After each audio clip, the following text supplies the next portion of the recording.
Red Bull have finally started to flex their muscles this season. The team are dominating the Constructors' Championship at the moment, and Max Verstappen is pulling away in the Drivers' Championship this season. On race day, they've been the fastest team all season, winning 7 of the 9 races so far. Why have they been so good though? And where did the team go from here? Let's have a look. Before we start, I want to give a big thanks to Bybit, one of the world's leading crypto exchange platforms, for sponsoring this video. They have an amazing competition going on at the moment, with the winner getting a paddock pass to the 2022 Silverstone Grand Prix. To enter, click the referral link in the description below and deposit at least $10 into your new Bybit account before midnight on Wednesday the 29th of June, to be in with a chance to win this once-in-a-lifetime experience. Good luck!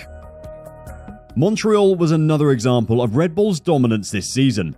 Despite a late safety car, Max Verstappen comfortably won the Canadian Grand Prix and extended his lead in the Drivers' Championship to 46 points, ahead of his teammate Sergio Perez. The Mexican driver had a disappointing race, retiring on lap 7 with engine trouble. It was a good snapshot of Red Bull's season really, either utterly dominant or unable to finish the race. While reliability is a worry for the team, the sheer speed of their car means that at the moment, they don't really have anything to worry about. Their main rivals Ferrari have struggled to challenge them recently, and the season is at real risk of being over before the summer break. There has been loads of talk this season about Red Bull having the best car on the grid. This year has seen the return of ground effect cars as the sport has looked to improve the quality of the racing on track. Red Bull have the advantage here thanks to their Chief Technical Officer Adrian Newey. He was in the sport back when ground effect cars were first being invented. He has first-hand experience of designing these floors and knows what you need to do to get the best out of them. You can see this experience in the car they have designed. While the rest of the grid has been struggling with porpoising and the performance issues that come with the phenomena, the RB18 has looked smooth on track all season. Let me tell you how they have achieved that, and then we can talk about how they can improve the car going forward. The Austrian team have fine-tuned an anti-porpoising technical package by refining the interaction between their chassis and aerodynamics to maximize the RB18's potential. The front suspension features a pull rod system, which reduces the interference of the tie rods on the airflow going under the floor. You should know by now that getting a clean airflow under the floor of the car is vital to the performance of this generation of F1 cars. If the airflow under the car is messy and inconsistent, the amount of downforce you produce will be inconsistent as well. This makes the car a challenge to drive and is one of the factors that sets off the porpoising. The rear suspension is a push rod setup with an end-of-stroke block. This block helps to neutralize the bouncing and allows Red Bull to lower the rear ride height and get the floor pan close to the track. A problem with many of the F1 cars on the grid at the moment is that because they're bouncing so much, they have to raise their rear ride height to minimize the problem. What this does is create more space for air to escape from the underfloor Venturi tunnels. When air escapes from the underfloor via the sides of the floor, the downforce creating effect of the Venturi tunnels is decreased.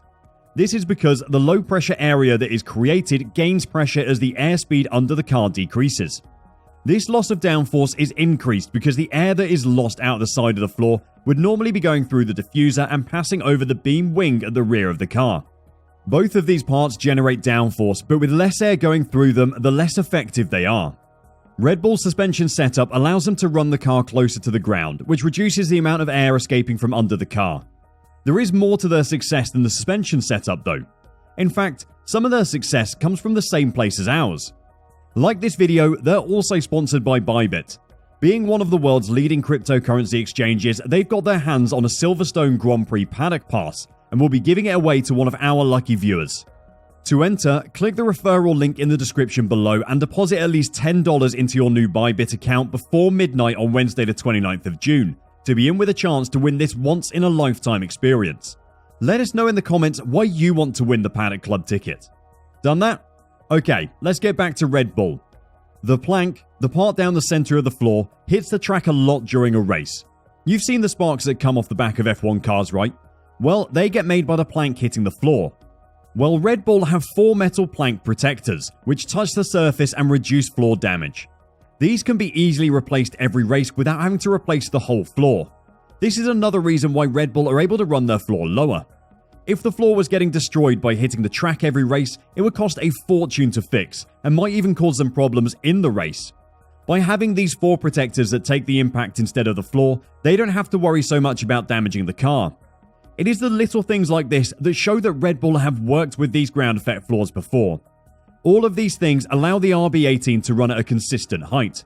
The Venturi tunnels then sit at a consistent distance away from the track, which ensures a continuous airflow. The front suspension makes sure the airflow is clean, while the rear suspension makes sure the ride height is consistent. These two act together to generate a powerful ground effect without bouncing problems. Another of Red Bull's strengths is their side pods. They partition the flows between the upper and lower channel and accelerate them onto the rear wing. The shape of the Red Bull's bodywork means these airflows speed up towards the back of the car. This high-speed air means that when the flows release off the bodywork and onto the rear wing, they produce even more downforce. It's all these little optimizations that we have pointed out that have given Red Bull the edge this season. You should know by now that their design philosophy has created a low-drag car, which is why they're so fast on the straights. Normally, this would mean they would be significantly slower through the corners due to a lack of downforce.